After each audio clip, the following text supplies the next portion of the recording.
C'est un des plus grands romans non seulement du 19e siècle, mais de la littérature française.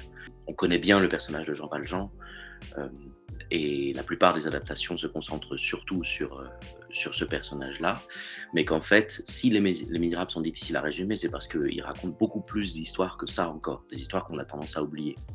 En fait, il y a une dizaine de personnages principaux dans Les Misérables. Et tous ces personnages-là sont des exemples de ce que peut être la misère au XIXe siècle. Alors j'ai choisi cette œuvre, on a choisi cette œuvre avec Chloé Bonifay, avec qui j'ai écrit l'adaptation, parce que en tant que directeur de compagnie, je cherche toujours à m'inscrire dans l'histoire de ce qu'on pourrait appeler le théâtre populaire. Et en l'occurrence, Victor Hugo fait partie des grands auteurs de mythes populaires.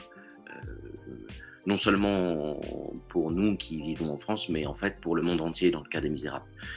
Il y a l'idée de donner une nouvelle version, retrouver des personnages qu'on connaît tous, mais souvent qu'on croit connaître, et les retrouver dans leur richesse, dans leur complexité. C'était le projet de cette adaptation.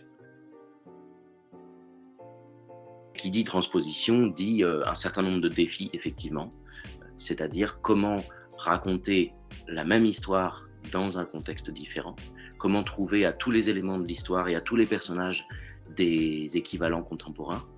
Et ça a été un travail passionnant de réécriture, se demander au fond qui serait Fantine aujourd'hui, qui serait Valjean, et quelle serait leur place dans la société contemporaine. Donc on a fait un travail de recherche et de documentation, et en allant aussi à la rencontre de gens qui font les métiers concernés aujourd'hui. Par exemple, d'une médecin psychiatre, d'une avocate, d'une botaniste, d'un commissaire de police. On est donc sur une espèce de ligne de crête entre la matière littéraire et la matière politique et sociale contemporaine.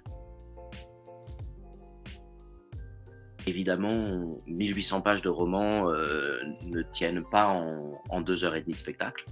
On a donc dû faire des choix et donc se donner des axes.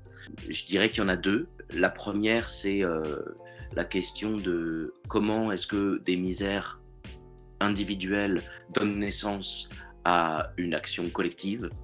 Et puis, c'est aussi une affaire de génération, c'est-à-dire cette action collective, elle a lieu sous l'impulsion de la jeunesse. Et c'est vrai dans le roman, et c'est souvent vrai dans la vie, c'est souvent vrai aujourd'hui encore.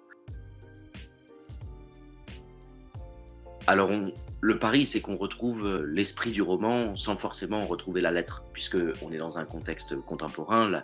Les dialogues, évidemment, ont été réécrits. L'univers dans lequel les personnages évoluent aussi est résolument contemporain.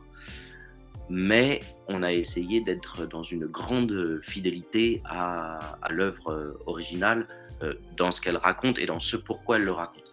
Donc on a toute une équipe qui est là pour raconter comme Hugo l'a raconté, que la misère est un enfer, mais qui est un enfer qui n'est pas une fatalité, si on en prend conscience collectivement.